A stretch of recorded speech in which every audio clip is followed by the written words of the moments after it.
Nous reprenons de plus belle notre exploration de Jurassic World avec cette fois-ci la visite de la croisière du Crétacé. Le premier visage que nous avons est celui de ce stégosaure, dinosaure emblématique du Jurassique et une des proies principales de l'allosaure, même si cela n'arrivera jamais ici dans cette attraction. En voyant ce stégomiseur, on peut clairement voir que ce n'est pas un herbivore à sous-estimer. Et faites attention car ils peuvent perforer votre corps avec. Si vous l'effrayez bien sûr, mais bon bref. Ensuite nous avons le Microceratus. Si ce nom vous dit quelque chose, oui, c'est parce qu'ils font partie de la même famille que les cératopsiens comme le Triceratops et autres, même s'ils sont bien plus petits et ne disposent d'aucune corne. Et même si ces petits dinos peuvent sembler sans importance, voire même mignons, ils sont très rapides. Donc évitez de le prendre, sinon il va t'étaler à toute vitesse et on a très peu de chances de le revoir.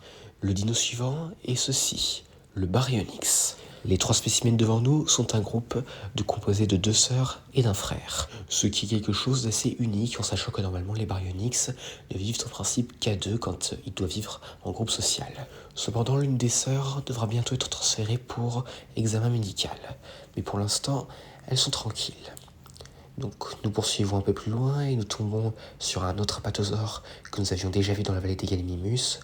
Mais bon, là on peut voir, il s'enfonce dans la forêt, donc on va le regarder juste s'éloigner. Voilà, laissons-le partir tranquillement. Et puis là nous avons un autre prédateur, un des plus méconnus d'ailleurs, le Metriacanthosaure. Et c'est un des rares dinosaures anglais. Même s'il peut faire penser à l'allosaure, ils sont quand même assez éloignés l'un de l'autre. Et ils ne se sont historiquement jamais croisés dans leur milieu naturel. Les spécimens ici maintiennent une cohabitation difficile avec les autres carnivores et sont nourris avec de la viande servie pour éviter qu'ils s'attaquent aux herbivores. Et d'ailleurs, en voici un Parasaurolophus, un autre que nous avions déjà vu dans la vallée des Gallimimus. Sauf que cette fois-ci, ils sont un peu plus discrets, notamment en raison des prédateurs comme le Baryonyx et le Metriacanthosaure, mais aussi 3 autres qu'on verra après. En revanche, là, ils ont l'air assez calmes, probablement parce que les prédateurs ne sont pas dans le coin, car quand ils sont là, ils se cachent dans les buissons et on a très peu de chances de les voir. Et d'ailleurs, en voici un, le Monolophosaurus. Ce dinosaure nous revient tout droit du Jurassique. Même s'il a une belle crête, c'est un prédateur à ne pas sous-estimer, même si ils sont très rarement vus en groupe, et ils sont plutôt des chasseurs solitaires. Mais bien que pas aussi intelligents que les vélociraptors, ils le sont quand même assez, notamment en termes de patience. On a récemment observé qu'ils visaient les plus petites proies, même s'il leur arrive parfois de viser les humains. Nous poursuivons avec un autre apatosaure et nous nous retrouvons face à un ouranosaure. Ce dinosaure est un ornithopode de la même famille que le célèbre iguanodon, un dinosaure qui n'est pas présent dans ce parc. Les spécimens qui vivent ici sont plus petits que leurs homologues d'origine. Ils ne sont en général pas agressifs, sauf par contre quand ils sont exposés à un facteur de stress extrême. Par exemple, s'ils sont pris en chasse par un prédateur. Mais ce n'est pas pour autant qu'ils ne peuvent pas se défendre. En effet, ils peuvent être très dangereux lorsqu'ils sont provoqués. Dis donc, celui-là, on aurait dit qu'il était excité, hein. Mais bon, de toute façon, les prédateurs ne peuvent pas s'attaquer à eux dans la croisière du Crétacé. On s'assure qu'ils aient bien à manger et qu'ils n'aillent pas se servir chez les proies vivantes. Et tiens d'ailleurs, voici un de ces prédateurs, le Suchomimus. Comme son cousin le Baryonyx, il fait partie de la même famille que le Spinosaure. Comme ses cousins, il préfère en général se nourrir de poissons, mais cela n'empêche pas de manger de la viande, comme on a pu le voir tout à l'heure. Et de ce que l'on dit, il pourrait même être capable de terrasser un hippopotame, même si bien sûr ce n'est pas près d'arriver, étant donné que les hippopotames et les Suchomimus vivent très loin de l'un de l'autre. Ensuite nous avons un très grand dinosaure. Ce n'est pas un brachiosaure, mais un mamenchisaure, un sauropode asiatique du Jurassique.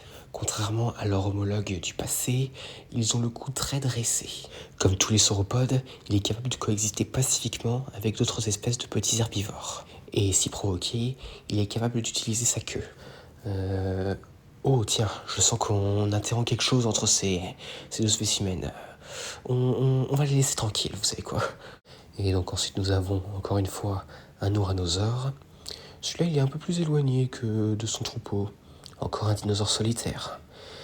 On se demande parfois pourquoi ils sont des solitaires, mais bon, c'est la nature, hein, comme on l'a vu avec les edmontosaures. Mais bon, ok, encore un apatosaure qui vient de faire ses besoins, là, on vient de le voir. Comme dit dans la précédente partie, c'est un des dinosaures les plus populaires de ce parc et les plus majestueux. Même si par contre, il s'entend pas très bien avec les mamenchisaures. Mais tant qu'il n'y a pas de combat, on n'a rien à craindre. Et tiens, justement, encore un mamenchisaure qui s'enfonce à travers les marais. Et voici notre dernière espèce de dinosaure qui vit dans cette attraction, le ségisaure, un mangeur de viande du début du Jurassique. Ce petit dinosaure était prévu pour le Jurassic Park d'origine, mais il n'a jamais été recréé. Mais finalement, sous Masrani, il peut enfin revoir la lumière du jour après des millions d'années d'extinction. En général, il mange principalement de la viande ou des insectes. Mais parfois, il leur arrive de manger des voisins plus petits, mais faciles à attraper, mais dont la population n'est pas près de diminuer en raison de leur grand nombre. Les Compsognathus. Ces petits dinosaures sont comme les rats de l'île. D'ailleurs, depuis leur arrivée, on ne trouve plus aucun rat sur Isla Nublar. On suppose que les Compsognathus les ont remplacés. Comme je l'ai dit, ce dinosaure est littéralement partout sur toute l'île. Et c'est littéralement impossible de contrôler leur population. Et finalement, avant de partir, nous avons droit au Parasaurolophus qui d'ailleurs, on peut le voir, émettent une faible lumière. En effet, le Dr Wu leur a ajouté des gènes de bioluminescence. Donc ça veut dire que quand ils se retrouvent en plein milieu d'une grotte, où il fait très sombre, eh bien ils n'ont pas besoin de la lumière naturelle, car ils la font eux-mêmes. Mais bon, là on est en plein jour, donc ils n'ont pas besoin de faire ça. Maintenant, laissons-les tranquilles. Ah tiens d'ailleurs, regardez. Une petite interaction assez douce entre ces deux spécimens. Nous quittons la croisière du Crétacé, mais avant de nous diriger vers la dernière grande attraction, nous allons dans cette direction. En effet, il y a un dinosaure, encore une fois pas aussi populaire comme l'allosaure, mais également à ne pas sous-estimer. Entrons directement. Nous avons ici le Ceratosaurus, enfin plutôt les Ceratosaurus. C'est un dinosaure du Jurassique et qui d'ailleurs est un grand concurrent de l'allosaure. Et d'ailleurs, c'est en raison de cette concurrence que le cératosaure a fini par disparaître à la fin du Jurassique, combiné en plus de ça au changement climatique de l'époque. Le rouge que nous voyons là est un mâle, tandis que les deux autres, donc les gris, sont des femelles.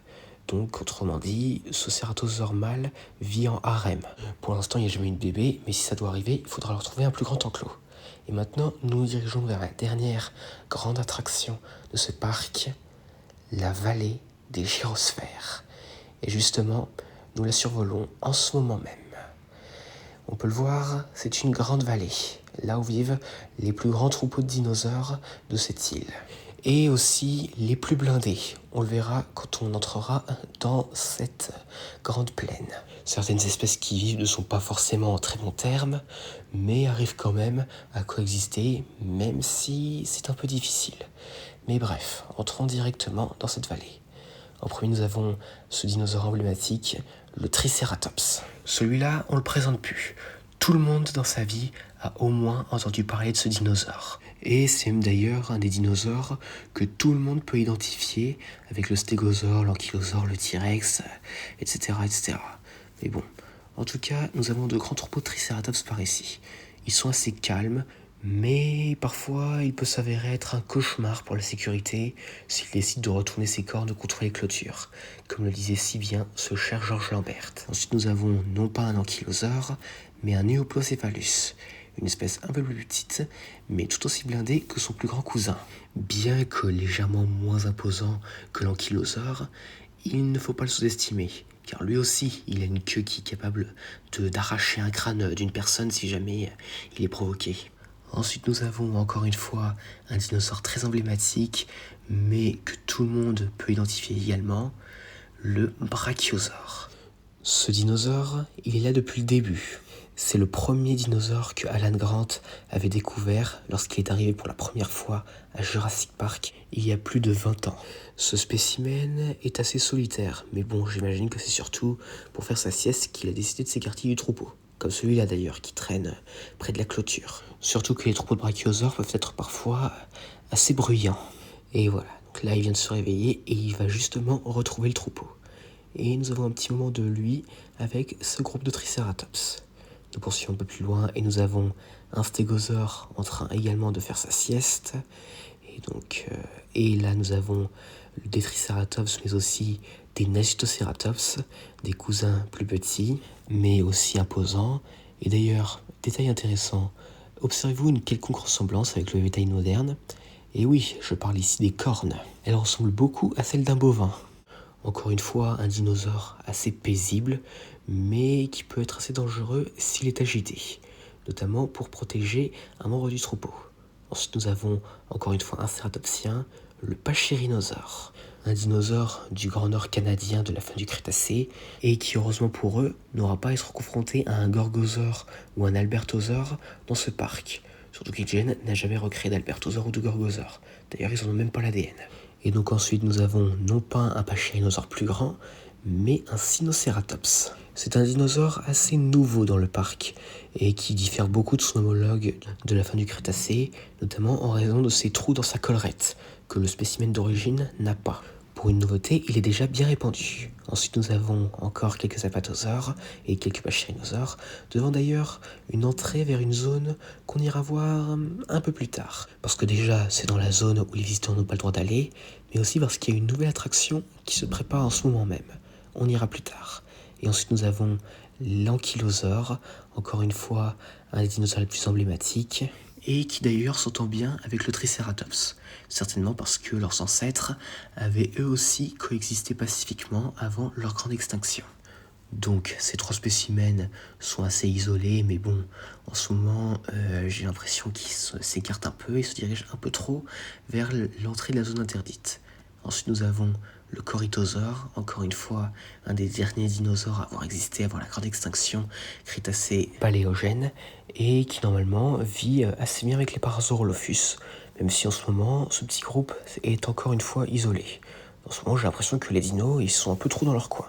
Mais bref, maintenant, entrons dans la zone dont je vous avais parlé et dont je vous avais promis, la zone interdite pour aller rencontrer la future attraction qui se prépare. Heureusement que Masrani m'a permis d'aller le faire en VIP. Et justement, nous y voici, l'Indominus Rex. Si vous n'avez jamais entendu ce nom, c'est normal, car ce n'est pas un vrai dinosaure. C'est un hybride, créé par le docteur Henry Wu. Malheureusement, je ne suis pas en mesure de vous dire quel ADN il a utilisé. Mais bon, bref. Je sens que ce monstre aime pas trop la compagnie. On va la laisser tranquille. Voilà. Mais avant de conclure la visite, nous allons vers un endroit un peu plus reculé. En effet, le dinosaure qui y vit est un Carnotaure, mais celui-ci est très dangereux. Il a dû être écarté de ses congénères en raison de son tempérament agressif. D'ailleurs, le fils de Daniel Kondo, Kenji, a même proposé de lui donner son nom. Même si bon, on va pas lui donner ça, ça lui irait pas. Ça donnerait Kenji. Mais bon, bref. Donc, ce dinosaure est assez violent et on va le laisser tranquille. Et comme l'Indominus, il n'aime pas trop la compagnie en ce moment. Et justement, c'est ici que s'arrête la visite de Jurassic World. Il y a aussi d'ailleurs une attraction qu'on n'a pas vue avec des vélociraptors, mais on n'a pas le droit d'aller les voir pour l'instant. Oui, même moi je ne peux pas, mais bon bref. En tout cas, ce parc est une fierté pour Masrani. Mais combien de temps faudra-t-il encore avant qu'une catastrophe ne se produise ?